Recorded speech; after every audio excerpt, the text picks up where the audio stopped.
Get ready to move the conversation forward. This ain't your granddad's news and comment show. This is I Doubt It Podcast with Brittany Page and Jesse Dollemore.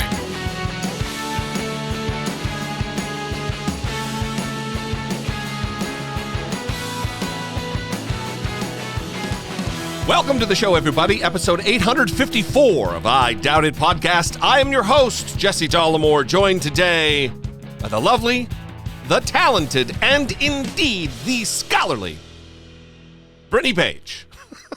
I have been having a fun time reading some of the comments since we're posting videos of the podcast episodes to your YouTube channel. Yeah. And you made a short of a clip from one of the previous episodes where I was wearing an Earth, Wind, and Fire shirt. And for the uninitiated, Earth, Wind, and Fire is my favorite band. And I got accused of virtue signaling my love of Earth, Wind, and Fire. Very fucking weird. It was the first time this has ever happened. Very interesting. Do you have the comment? What did they say exactly? I do, yeah. So in the clip, I was talking about Scott Adams and Andrew Tate. And this person says, I don't agree with Adam one bit. Scott Adams. But I accidentally saw this. Nobody with an Earth, Wind, and Fire shirt who she probably had to Google to shine some serious ass to be acceptable by all races. We get it. You don't want to get canceled. But you wearing that shows your phoniness. My girlfriend is of African persuasion, gorgeous and educated gal, and wow, he may as well call this totally real black girlfriend of his articulate. And was actually offended when these posers all of a sudden started wearing BLM or Malcolm X gear. My African-American girlfriend said, my African-American girlfriend for the second time. Who doesn't go to this school. She lives in Canada, guys. If she is so BLM, then write it on your test. Anyway, we get it. So... Just anything can be virtue signaling. Anything. The guy knows nothing about you at all, but is making wild proclamations based on his totally real, not fake at all, you guys, African-American persuasion girlfriend. Right. I thought it was funny, and I love it because it's...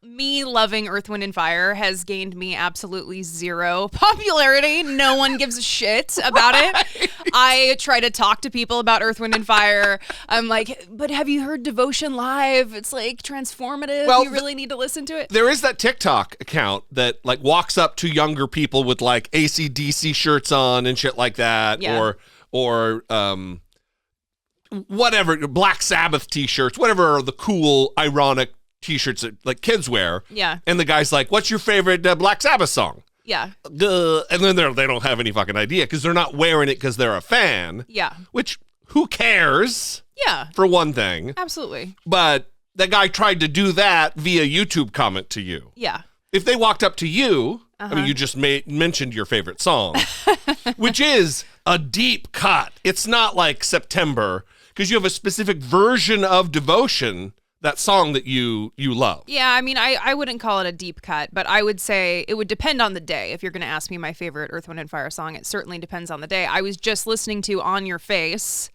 and Saturday Night, and those are both great songs. Saturday Night, I think I know. I wouldn't know On Your Face. Yeah, I mean... Listen, again, it has gained me zero bonus points with anyone. I try to force it upon people. I'm in my 30s, and my favorite band is Earth, Wind, and Fire. I've seen them in concert 4 or 5 times at this point. So and the first time that we saw them at the Hollywood Bowl and you cried, were those virtue signaling tears too? Probably, yeah. According to this guy, yeah. But I mean, he would have thought I was virtue signaling in the shower this morning when I was singing "So Very Hard to Go" by Tower of Power. It is a bizarre. Well, it must be exhausting to be a woman on the internet. Mm-hmm. It's not really tiresome for me because I don't fucking care what people say at all. Mm-hmm. I mean, you're more that way than other people, but it's still got to be sifting through. Like, what was the comment the other day on your video about Ben Shapiro saying that if you feed hungry kids, that's not going to solve hunger. Something like, this female has so much confidence. Like meant confidence, but spelled it confidant. I think it was the confidence of an unintelligent female is wild or something. Seriously, it is like nourishment to me. These morons who come out and are so confident in what their opinion is and how smart they are, but they're just abject, just dumb shits. It's crazy. Well, it's fun, and it's always a good time, especially when, for the first time in my life, I've been accused of virtue signaling my love of Earth, Wind, and Fire to try to gain points that no one cares, because I try to talk about it with everyone and no one wants to talk about it. Trust me, I know. Okay. All right. Well, before we move on, we want to virtue signal our love for our Patreon supporters. If you would like to help support the show, you can go to patreon.com/IDoubtItPodcast and choose your tier, see what's involved. Our Patreon supporters are the main method by which we fund this show, that we keep the lights on, that we're able to do the things that we do, and that we're able to do what we're looking forward to do in the future relative to all of the interviews that we're going to do, the man on the street stuff, all the growth initiatives that we have moving forward. They really are because of Patreon. Even $2 a month can help support the show in a huge, huge way. So please consider it. We would like to thank our new Patreon supporters: Talene B, Mark H, Matthew D, Donna R, Juan L, Janaeus. I'm sorry. Names are hard. Listen, we always say, if we fuck up your name, and by we, I mean Brittany, and then I follow because I just repeat what she says. I'm just a parrot. I'm like Ron Burgundy. San Diego? Just correct us. Yes. Leave us a voicemail or email and give us the phonetic pronunciation. And we're not done, so we're getting back to it. Yes. Brenda BGR. Brenda BGR. BJJJ. JC and Adrian. Randy and Sharon G. Doug S. And then we want to give a special shout out to Dat Other Guy. For increasing the pledge. Fantastic. Thank you so much, all of you.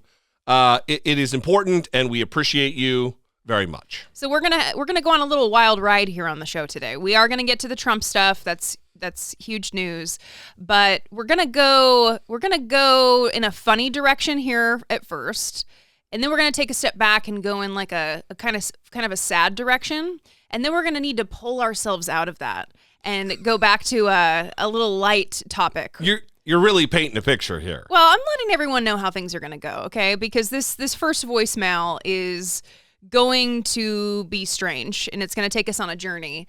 But we have some fucking weirdos who listen to the show and call in. We do indeed. This being one of them. And this voicemail cuts out in the beginning where you miss an important context for what this is about. So I'm going to set it up a little bit. This is friend of the show, former previous guest on the show. And the context here is Jordan B. Peterson, the clinical psychologist that is famous for being an anti-trans bigot, attacking trans people, and he gives a lot of interviews about climate change, even though he's a clinical psychologist. So he multidiscipline expert. Yeah, he tweeted something, and that is what this call is about. Hey, Chastity, Brittany, this is your frenemy, Ian. I gotta say, I'm really disappointed by how much your show has been affected by the woke mind virus, because, you know, he had this whole thing about... Can I say up front, I'll continue the call here, but I'm disappointed, Ian, in the quality of the call. So far, not a 10 out of 10.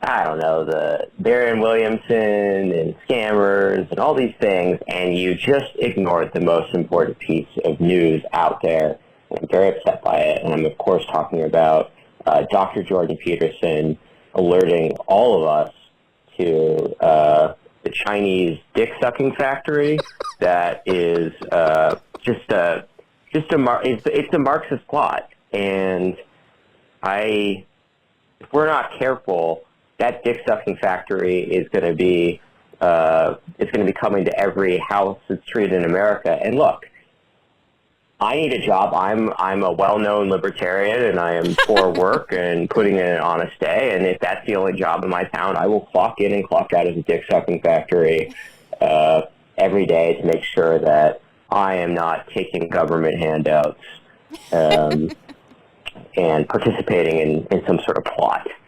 Anyway, I hope for your sake and your audience's sake and look, obviously, everyone has seen this video. I didn't need Dr. Peterson, my personal guru, to link it out. And all of my searches always bring back that video. It's because I search for normal things because I'm a normal guy, just like Dr. Peterson. So do better. I hope the woke mind virus breaks soon and you come to your senses. Goodbye. We are indeed in the middle of a pandemic. This time it is the woke mind virus that is impacting all of our lives. Yeah, so I guess I was wrong about which part cut out, and he was able to talk about Jordan Peterson, but this tweet has now been deleted. I want to talk a little bit about what it was. He tweeted What a gullible freak, right? It was a pornographic image from an account that is called @songpinganq.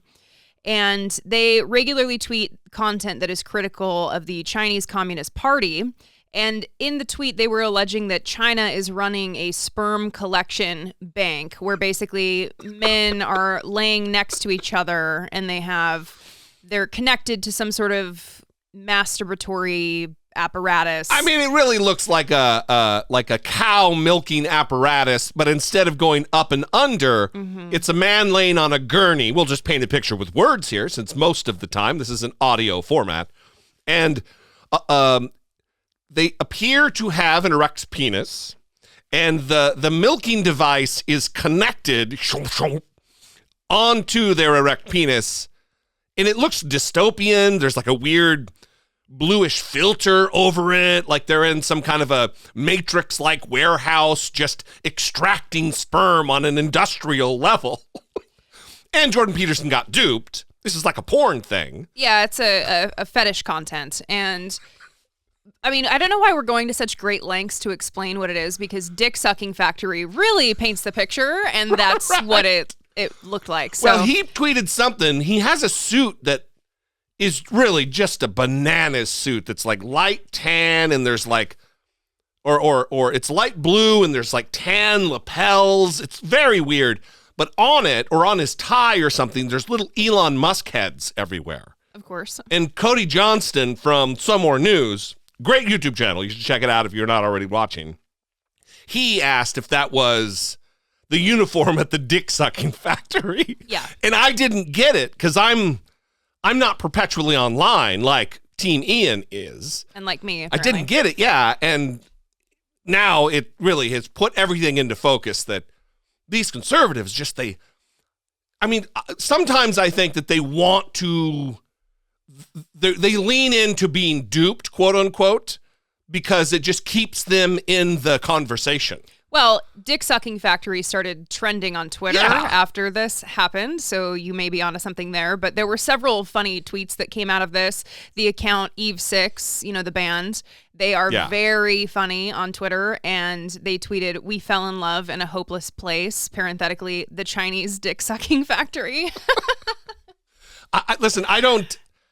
It's fucking weird, but it is...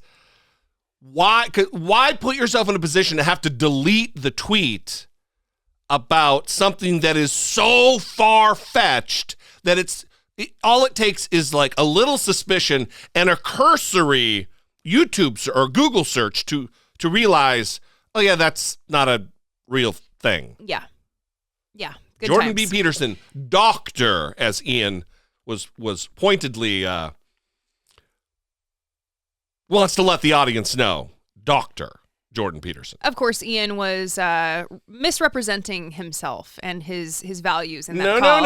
No, he was not. He is absolutely virulently libertarian and he will punch the clock at the dick sucking factory in support of propping up this economy because things are bad, Brittany Page. Yeah. Things are they're really bad. So like I said, we're going to go on a journey here and we are going to depart the dick sucking factory and we are going to play a call from a listener who is not very happy with our language that we used on a previous episode where we talked about our dog Popeye that we had to put down. And when we talk about that, we use the word murder.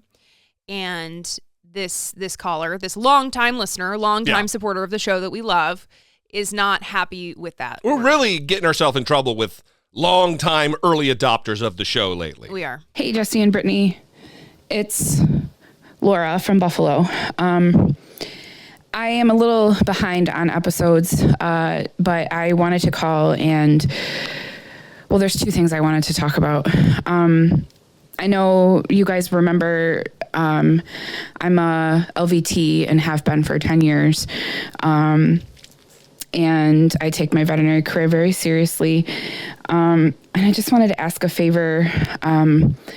I know you guys use humor to deal with, things that are difficult, and I do too, so I totally understand. That's one of the things I love most about you guys, actually. But I was wondering if maybe you could change your language when you're talking about when the doctor came to your house to humanely euthanize Popeye. It really hurts my heart every time I hear you guys say when that woman came to murder Popeye. Sorry, I'm going to get emotional.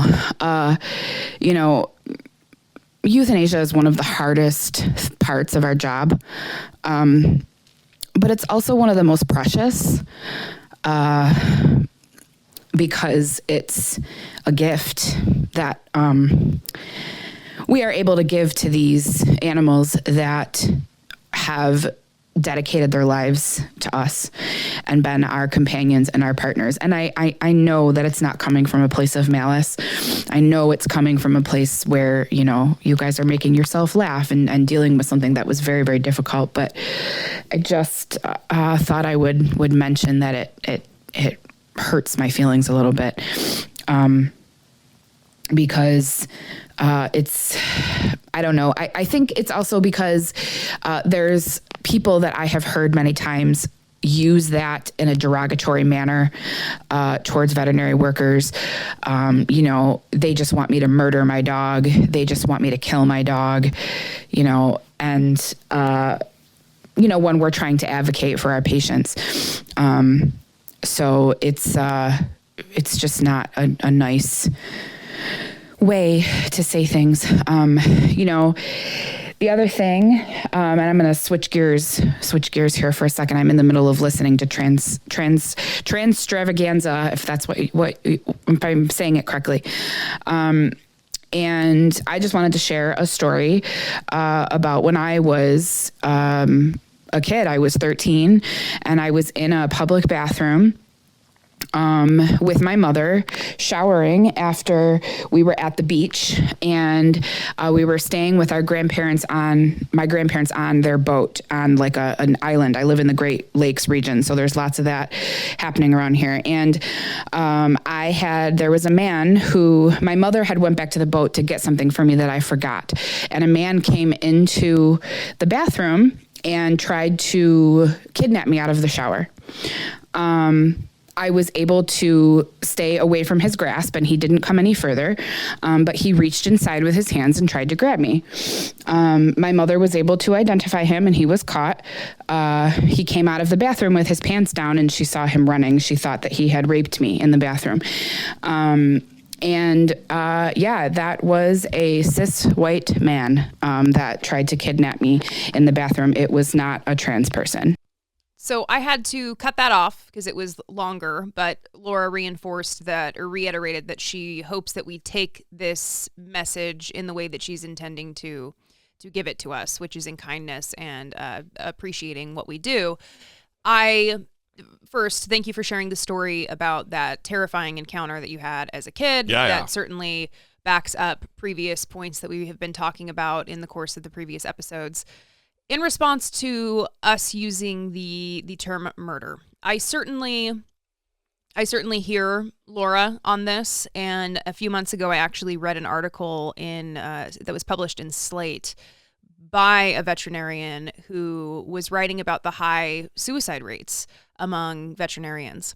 And part of that is like low pay, the way that people react to you giving them bad news and the stressful, situations that they encounter in their day-to-day work. And part of it was also putting animals down. And they reflected on being in school, and they attended a lecture about euthanasia. And one of the professors told them that they need to learn how to do this well, and really reinforced that it was a gift that you give to animals that are suffering to be able to put them down. And I hear, Laura, that murder makes it sound terrible, and part of it is like she was saying, it's what we use to cope. So it makes us laugh. We find it funny when we're talking about a very, very sad event, one that we for months cried about, and at times will still cry about. Still do. And when the veterinarian came to put Popeye down, I did not like her. And I had a very negative perception of her. And you had to talk me out of that by saying, like, that's what she came to do. Like, she has to kind of approach this in a cold way, because clinical way. I perceived it as cold, and yeah. it was a clinical way. And I am trying not to get emotional as I talk about it now. But it is something that was a gift for Popeye, because he was suffering and he had reached the end. And so, I hear, Laura, that it's something that offends her because of the work that she does. And she does very important work with animals. And we would never want to have Laura listen to the show and feel like we're attacking her or the people who do this very important work. It is an important point that she brought up. And I think that's why we wanted to play it, so that people can hear her perspective. If anybody walked away from us talking about having to put our beloved dog down, and if they took away that when we make jokes about the person coming to murder Popeye, if they think that we really were having Popeye murdered, then you're not listening. And that's all I'm going to say, because I feel like I'm being told to don't cope with things in the way that's easiest for you to cope with them when your dog that you loved and still you cry over thinking about that you miss him so much. I get it, Laura. This is your job, but I can't imagine a scenario where someone actually thinks that we're talking about the veterinarian and the professionals in this field, that we have anything but admiration for them. We're telling a joke as a way for us to cope. And I'm going to do it in the way that is best for me emotionally. Because if every time I talk about Popeye being put down, I talk about it in a serious, it's going to be fucking miserable for me. And I'm not going to stop talking about or thinking about our dog who died. I'm not going to do that. So, I don't know. I hear her complaint. I don't want to use that word, her issue, but I don't know. I don't think we're harming anyone. I don't think we're harming the field by talking about it in the way that we do, that is clearly gallows humor, because we love and respect every single healthcare practitioner that had anything to do with Popeye in his final days. There was nothing but beauty and love and kindness, compassion, empathy that was displayed for him and for us. And if we make an off-color joke as a way to navigate those heartbreaking waters, it is not an attack on veterinary professionals at all. It's a way to apply a salve or a balm on a very delicate, painful wound that still exists. Yeah. There's a picture of Popeye, actually. I think. Oh, yeah. I think it's visible when you have your shot on. Yeah, so yeah. That is Popeye in the background, if anyone Former cares to see him. mascot of the show, beloved goddamn dog. Yes. Amazing rescued English bulldog who we still cherish. There's a shrine upstairs to the dog in the house. So listen, Laura, we love you. We appreciate you. We don't want you to think, well, I'll just speak for myself. I don't want you to think that we take light what you do. But again, it's kind of tone police week on the show, and Tone police. Sorry, not sorry. I don't know. Tone police week. All right. Well, thank you, Laura. We are going to, again, we're going back up the emotional hill now. Well, if you'd like to call the show, get your opinion on the record about this or any other thing, 657-464-7609. Of course, you can email a voice memo as I bite my tongue to idoubtit@dollemore.com. Literally bit my tongue.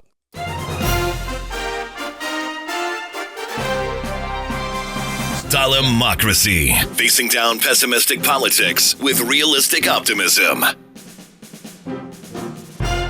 I know this is going to be surprising, but Ben Shapiro, Matt Walsh, Michael Knowles, sorry, their faces are so forgettable. I'm having to... They're like thumbs wearing clothes. It's like I temporarily have prosopagnosia right now. I can't recognize. You bring it to the smart lady level. That's great. Facial blindness is what prosopagnosia is. I only know that because of you. I don't know the other guy's name, but here the point is Clavin, I think his last name is. Okay, I've never seen him before in my life. Yeah. He appeared on my feed and was bragging about how he doesn't know how to do laundry, though. And that is the point of this clip, is that I guess, are these all Daily Wire folks then? Okay, so Daily Wire hosts were basically competing against one another to determine who knows the least about household chores. All right, Matt?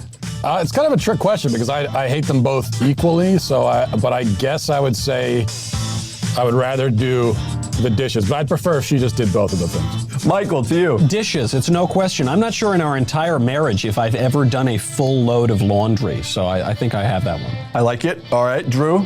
Well, this is a trick question because I have not done anything around the house for 40 years. I've been completely useless. But it's clear that if I had to choose, it would have to be dishes because she was just out of town for a month and I actually called her up and said, how do you do laundry? So I think dishes is the only thing I know how to do. All right, to the answers. Ben, you answered dishes. Mrs. Shapiro said, I'm not sure Ben knows how to do laundry, so I'll go with the dishes, which he does quite often, and she threw in a little thanks, hun. Matt, you answered, I hate them both, but dishes. Your wife said dishes, and she also threw in, he doesn't know how to do the laundry. Again, being thrown under the bus. True. Michael, you answered dishes. Your wife said neither, but if there was a gun to his head, he would choose dishes. And Drew, finally, you answered, I don't do anything but the dishes if I had to.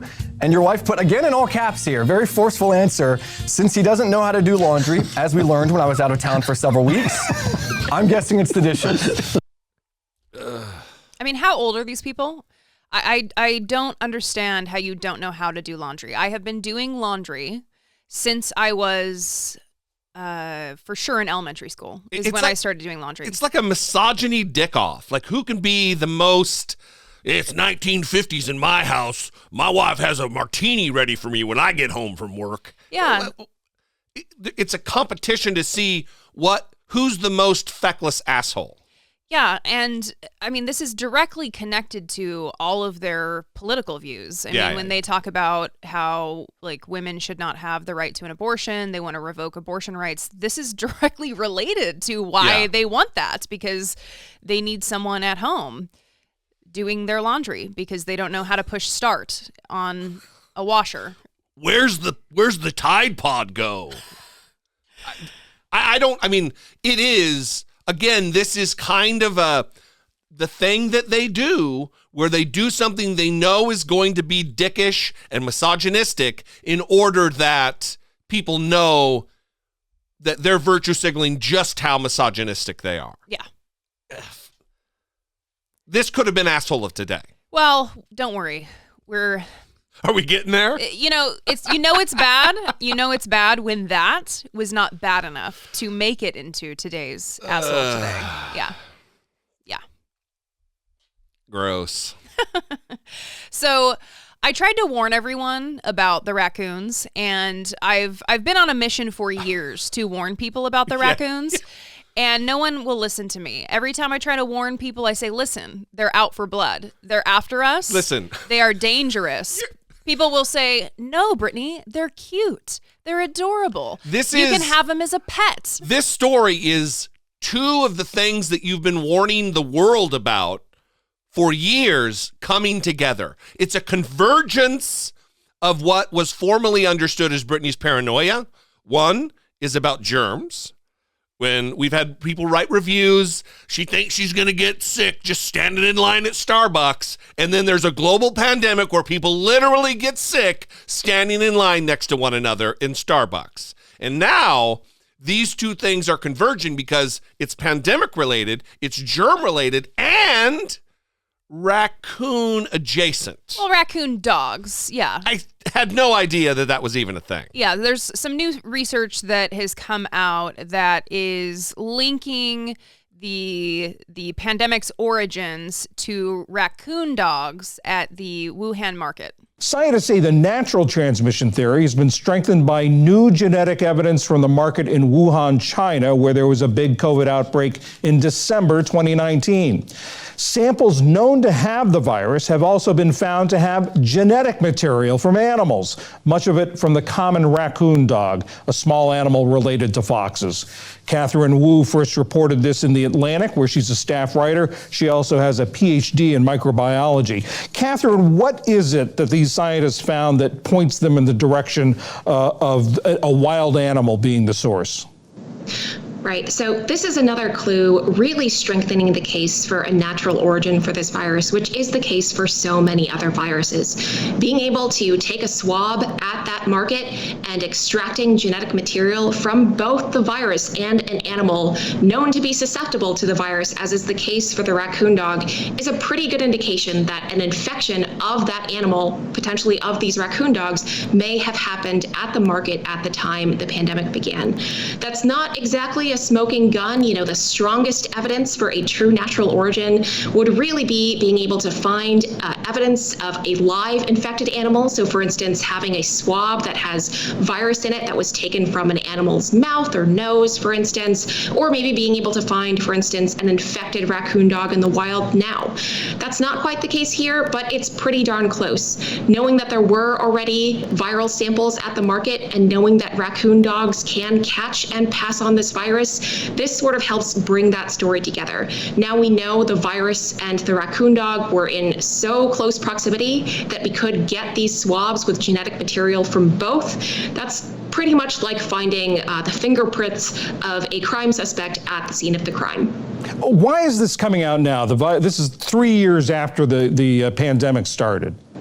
It's an incredibly important question, and I do not have a perfect answer for you.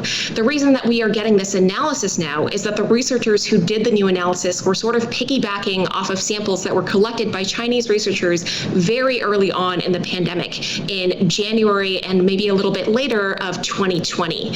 Those researchers did originally analyze those samples, and they posted a preprint, a version of a study that hadn't yet been published with peer review in a scientific journal in February of last year. But that analysis didn't actually point to wild animals as a possible host for the virus. And the raw data for that analysis wasn't made available at the time. Now, more than a year later, researchers have been able to get their hands on that raw data, which seems to have been uploaded to a server quite recently, and reanalyzed it and been able to extract genetic sequences that point to the presence of a wild animal in those same samples. So this is old sampling, but a new interpretation and a new analysis that is providing us with brand new clues. So that is Catherine Wu from The Atlantic, who's a fantastic reporter, and she wrote a fantastic article this week about this, and I'm sure it was controversial because there has been this debate. Did COVID originate in a lab? Was it a lab leak? Or did it, spill into the population through a wild animal source? And anyone who speaks about this in terms of being certain about that answer is someone that you should just not listen to. They are not a serious person. Of course, we encourage uncertainty on this show and following the evidence where it leads. And, the Energy Department came out and they said that it was a lab leak, but they said that they had low confidence in that position. So all of the conservatives ran with that and were super excited about it. Well, they forgot about they conveniently left out their low certainty of it. Yeah, and even this is, Catherine Wu would say that it is not slam dunk evidence. Yeah.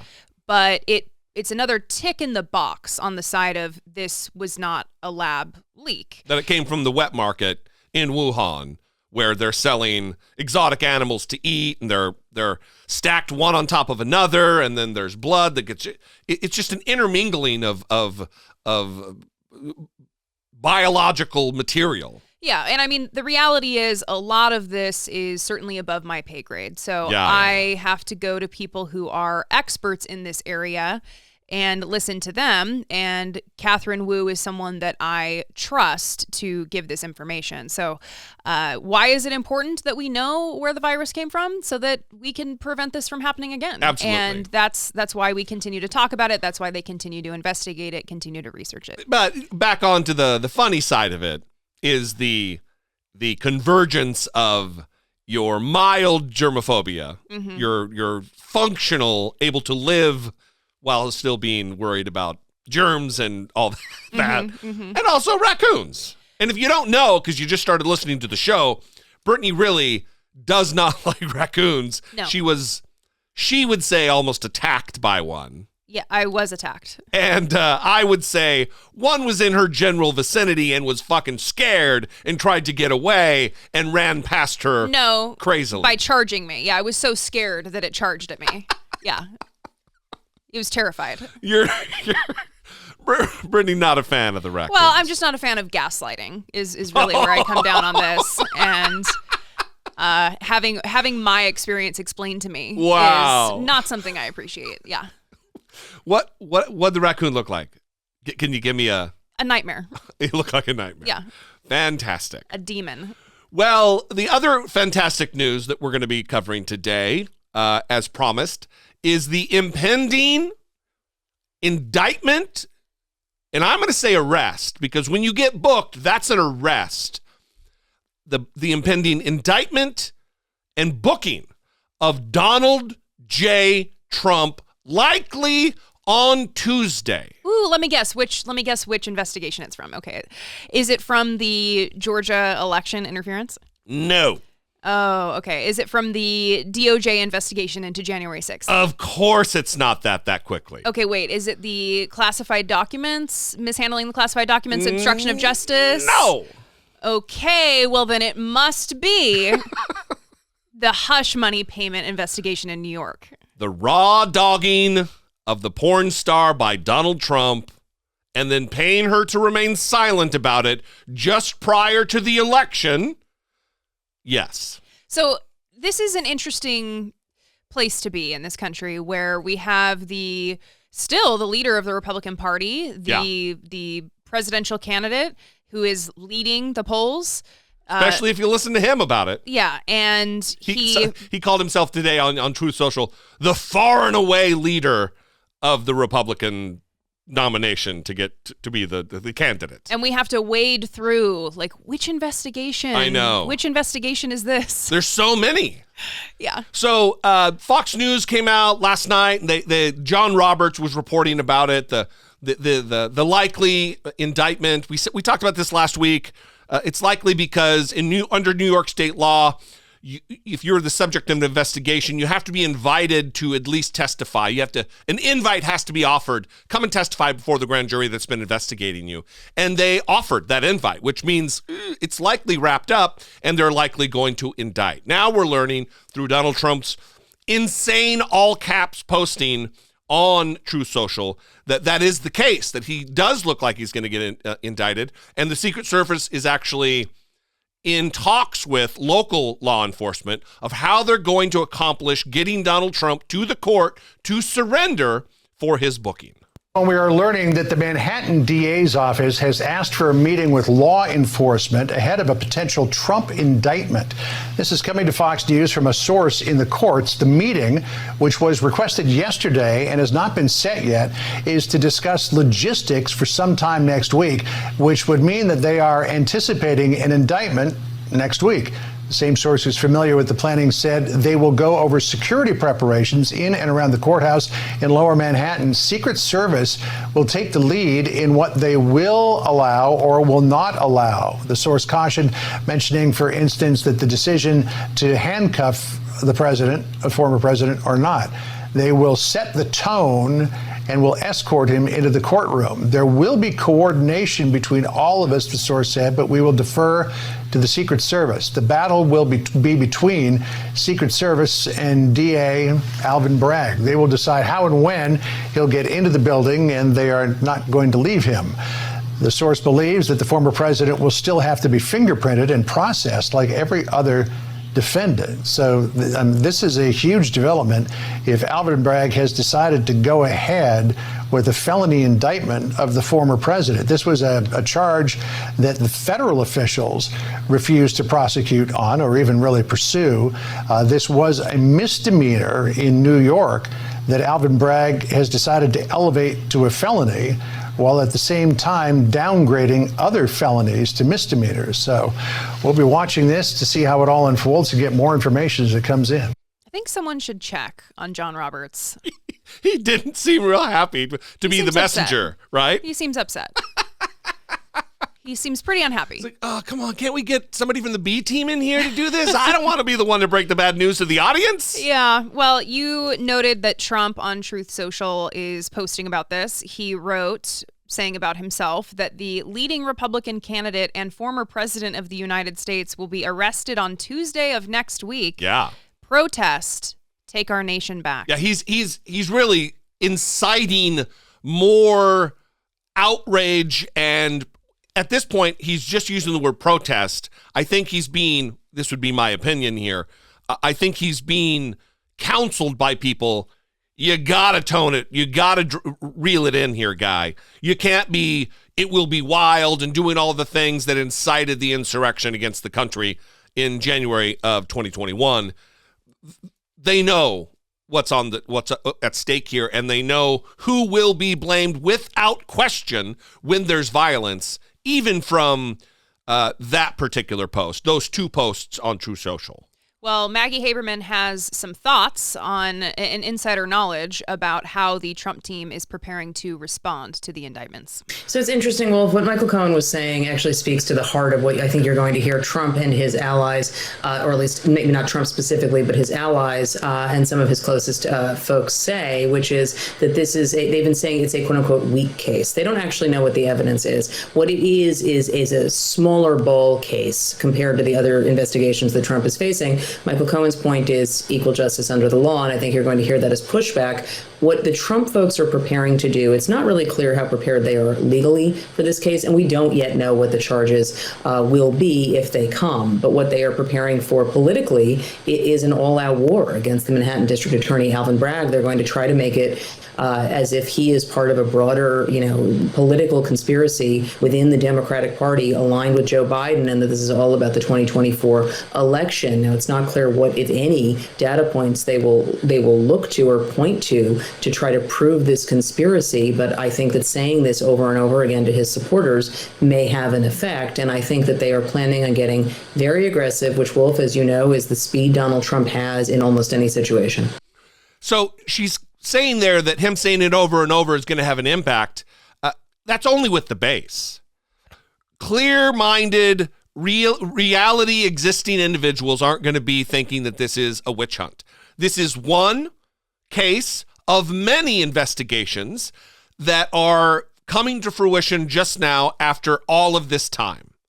They're going to claim it's a weak case. They're going to try to butt up against the Clinton era where the American people didn't really care about what took place with Clinton. I believe wrongly they didn't care. That, it's just about sex. It's just about a blowjob. It's not about anything more than that. That's not what that was about, and that's not what this is about. This is important. This isn't just someone's sex life. This is campaign finance violations, paying someone to keep their mouth shut to protect your campaign, and then lying about it time after time after time after time after having made the payment. This also, what she's saying, kind of goes back to what John Roberts was talking about, where he said something like even the federal authorities decided they weren't going to prosecute this. Even the federal authorities, they decided they weren't even going to pursue it. He leaves out a massive, important aspect of that, and that is because of a memo written during the Nixon administration. There's a division, a department within the Department of Justice called the Office of Legal Counsel.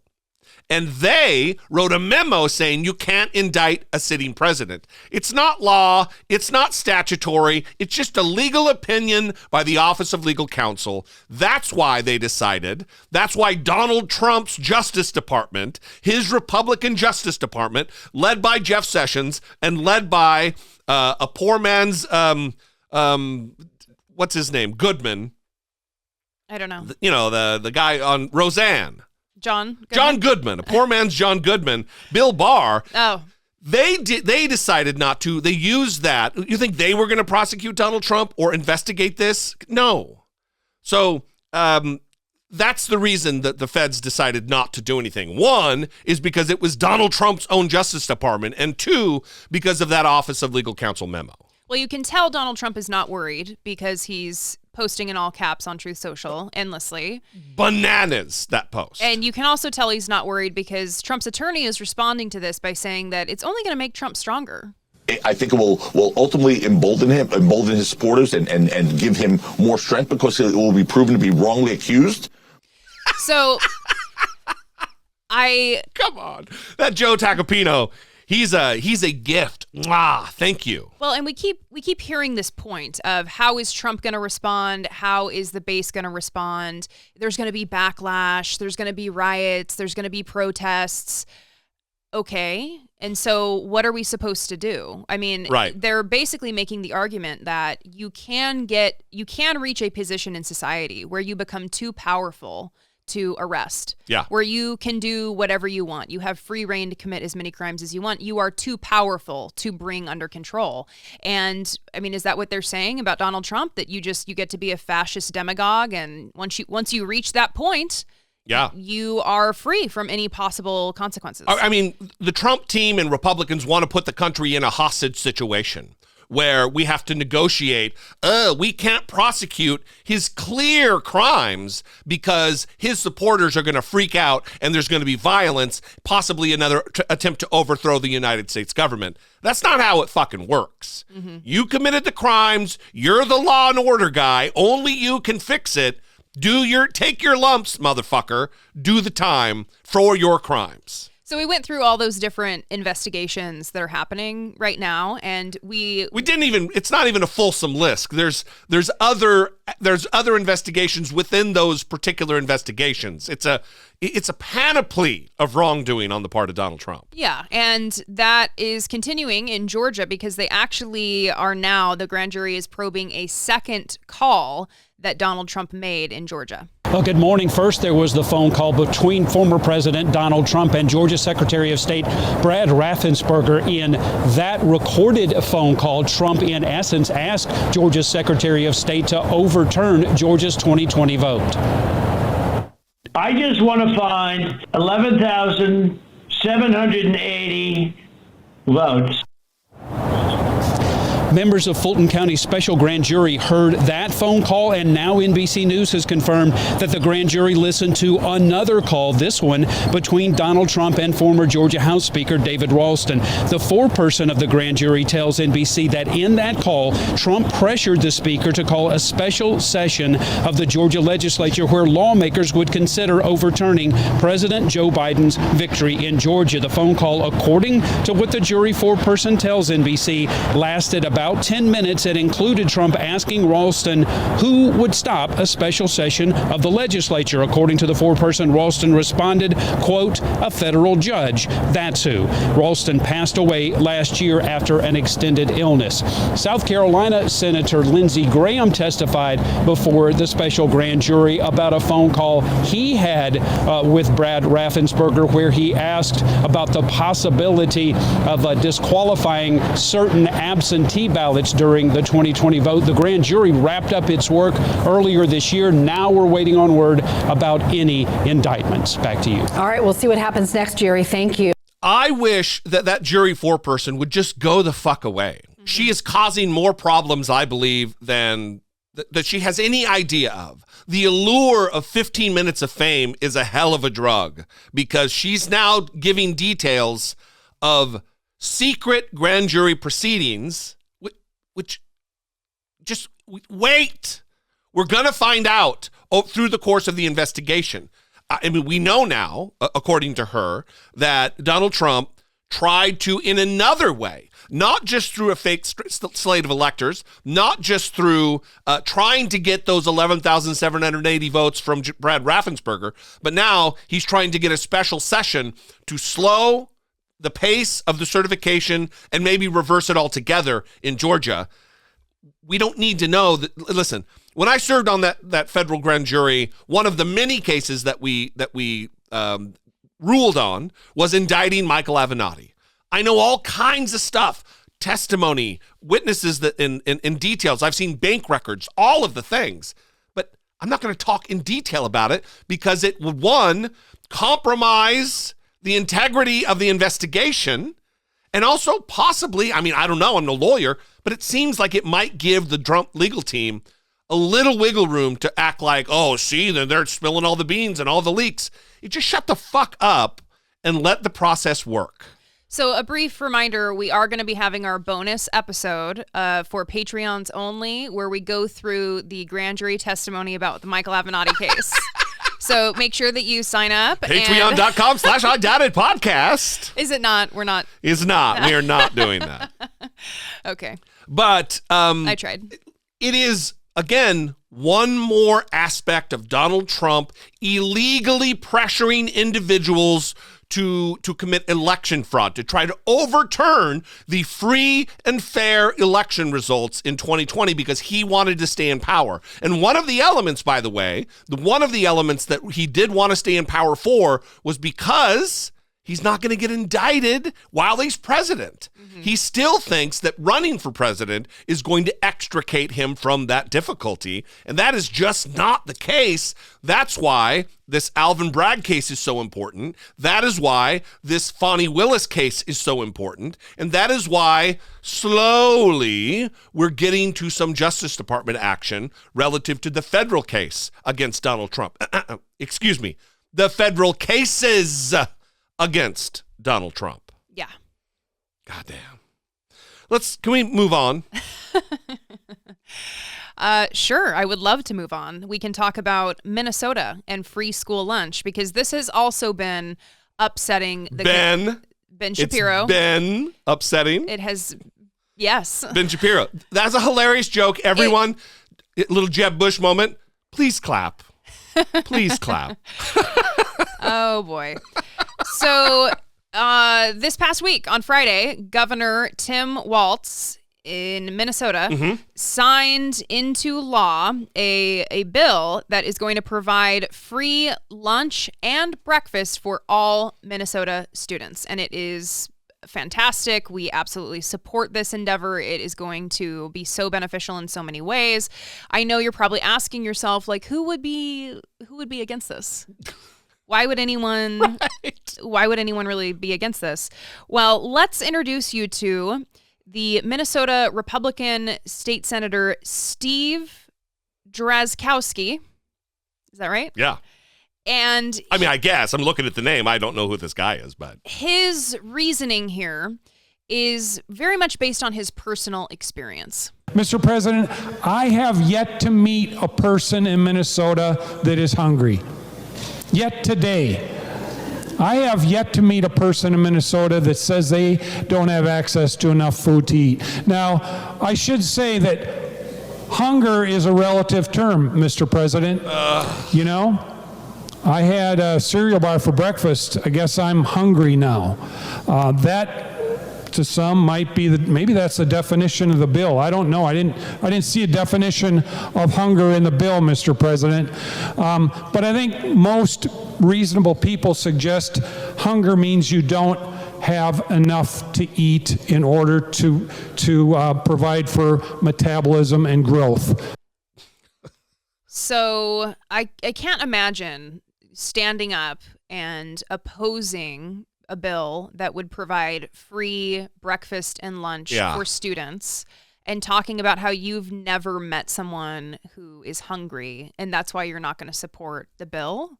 And then doing what Ben Shapiro did actually when he was arguing this week against providing free school lunch to students, taking it to an extreme of how do we define hunger? This is what Ben Shapiro did. He started talking about starvation. Starvation. That no one is actually really starving in America, which, okay, have you haven't worked with a low-income population, I'm assuming. And this guy is like, oh, I've never met anyone who's hungry, so we don't need this. I know like 12 people, and none of them are hungry. For Republicans, cruelty is the point, first of all. But it always seems like a race to be king of Dickhole Mountain. Like, I'm going to be at the top. I'm going to be the biggest asshole, and I challenge anyone to be a bigger asshole than me. And this Steve Drazkowski he's a contender for king of Dickhole Mountain, because why would you try to get in the way of feeding kids who very well could be, and many, many are, not a could be, but are food insecure in their lives? So good for the governor for signing this. Yeah. And the fact that they were able to get it through with little opposition from the kings or the potential kings of Dickhole Mountain. And that's the good news here, and we want to present that good news because, like you said, the governor did sign it, and it was a sweet moment where if you're watching this on video, you'll be able to see it, where all the kids are around him as he's signing it, and they all come in for a hug and just celebrate the fact that he signed it. You know, it was a combination of the Democratic trifecta here at the Capitol and that $17 billion surplus that took this idea from dream to reality. And for Governor Walz, it was a joyful day of high fives and hugs. Webster Elementary, a northeast Minneapolis school where 2/3 of the children currently qualify for free and reduced lunches. No more lunch tickets. But all of the children will be on an equal playing field in every public school cafeteria starting next year, when breakfast and lunch become free for everyone. The legislature agreed to send $200 million a year to school districts to cover the tab. We will feed our children. We will feed everyone. Lieutenant Governor Peggy Flanagan is often told of relying on free and reduced meals as a child. Today, as her daughter Siobhan watched, she paid tribute to her late mother, Patricia. And my mom said she simply wasn't hungry. It wasn't until I was an adult and I was a parent that I realized that she was lying. This moment was years in the making, with groundwork by a coalition that included legal aid and hunger relief groups that worked to end lunch shaming. And everybody who was cheerleading for us, because this is for you guys, and it's worked. And I'm so happy. This is a bill for everyone in Minnesota, whether or not you eat lunch in school. This is a bill that's going to make Minnesota a better place for all families. For the governor, a joyful moment with the children who will soon be seeing big changes in this lunchroom. And The governor was truly tickled when those kids decided to hug him after he signed the bill. That was one of those things I don't think he was expecting. Some of the districts have expressed some concern that, having people sign up for free and reduced meals is one way they can track their low-income students, which helps them qualify for other grants. But the legislature is also taking care of that. They're sending more money to districts to cover any gaps that might happen because they're no longer taking these forms. So this is only beneficial. This is only positive for everyone, because the research shows that when you give kids access to meals at school, numerous things improve. Better nutrition, there are better learning outcomes. I did a video on this in response to Ben Shapiro because he was arguing against offering free school lunch. Yeah. And I talked about what the research shows. There's better academic outcomes, there's better disciplinary outcomes. Right, behavioral. There's improvements there too. Yeah, they have found reduction in school suspensions. They have found better math performance. It leads to better nutrition. It reduces obesity rates. It reduces poor health. It reduces, of course, food insecurity. So this is important to offer kids meals at school, and it's going to do away with things like student lunch debt shaming. Yeah. And kids having to feel afraid of other kids noticing that they aren't eating lunch or that they have school lunch debt. So it's only beneficial, and it's very disturbing that there are grown adults that are against it. It's one thing that the Republican Party constantly does to try to paint poor people as freeloaders, but it's another layer of just cruelty when a child who they're not a they're a freeloader just based on the fact that they need to be taken care of. You're going to paint them. No, fuck them. Those freeloading kids, we're not going to pay for their meals. It's just, cruelty is the point. It's, goddamn, get over yourself. If you can't, you want to force women to be vessels of childbirth, and then they can't afford it. They're not able to get an abortion because you won't allow it. And then the children that they have, that they're forced to have, you also don't want to take care of. It's just dystopia all over the place, the Republican Party. Gross. Yeah. So that is a good story that we're ending on. Yeah. It could have been taking care of biz, but we missed that opportunity. Well, next time. Next time. We'd love to know what you think. 657-464-7609. Of course, you can email a voice memo from your smartphone to idoubitit@dollemore.com.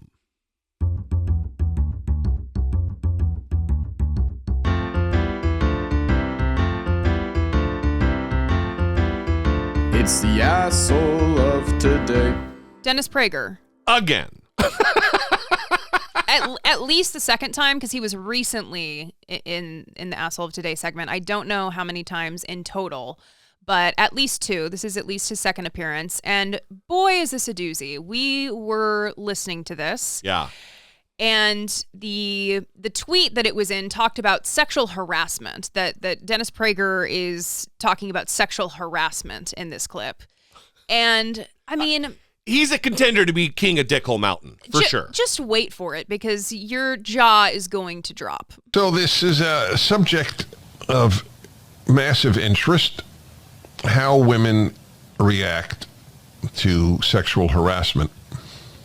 Harassment. I mean, it's a very complex subject, and again, just to make it clear, I zero tolerate the idea of men doing it, because it's wrong and it's stupid. You won't get anywhere in most cases. In fact, you'll probably turn the woman off. But at the same time, women, until the recent past, did not regard it as trauma. My wife was not traumatized by the manager at her restaurant where she was a waitress who groped her breasts. She pushed them away and then took the next order for a hamburger, which was a great act on her part because she's a vegetarian. You didn't expect that. Thought it was a great act on her part because she wasn't traumatized. By the way, this subject is on the male-female hour, but it could truly be as well, and I might do it on the happiness hour, because you decide how to react to offensive things that happen to you. It is completely in your control. It's the most ridiculous, toxic 1 minute and 11 seconds, however long that clip was, that I've ever heard. Wow. And that's exactly what my response was when I was listening to this, because I'm thinking, okay, this is going to be Dennis Prager talking about sexual harassment. And then he talks about sexual assault. It's assault, brother. He's not understanding the difference between the two terms, apparently. If a man, without consent, touched your wife's breast, even through clothing, that is not harassment. That is assault. That is a crime. It also seems weird to dedicate a segment of your show to talking about sexual assault and to start it by saying, I'm against sexual harassment, but at the same time. Right. Also, but at the same time. There was a whole bunch wrong there. It's, I'm against sexual assault, or excuse me, harassment. He's talking about assault. I'm against sexual harassment because most times they're not going to be turned on by it, or they're going to reject you or something. Like, what the, in what 1920s silent fucking movie is this guy pulled from? Well, I'm glad he's dedicating time to talking about how sexual harassment shouldn't be a thing that leads to trauma. Right. Instead of talking about how men shouldn't be engaging in sexual harassment and sexual assault. He's like talking about how women need to take responsibility and respond to it in a different way and not call it trauma. Well, also, this is the Law and Order party. Remember, tough on crime, unless you're a guy who's just out there groping the tits.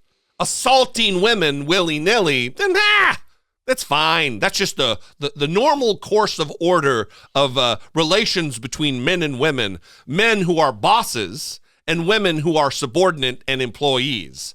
It's just fucking gross. And just imagine all of the people who listen to Dennis Prager when he takes 10 minutes to pause between his words. Yeah. I mean, how much airtime does this guy have to fill? I think quite a bit. Dennis Prager, king of Dickhole Mountain and asshole of today on I Doubt It podcast. We'd love to know what you think. As always, 657-464-7609. You can email a voice memo from your smartphone to idoubitit@dollemore.com. The other thing we would ask is that you consider, if you are in a position to financially support us, that would be great. If you have to budget it in, do not do it. If you are on a fixed income, do not do it. We do not want your support in that way.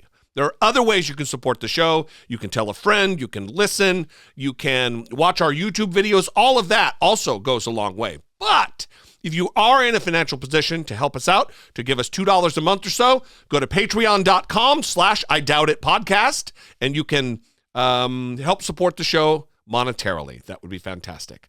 Anyway, we love you guys. We will see you next time. Until we do, for Brittany Page, I'm Jesse Dollemore, and this has been I Doubt It.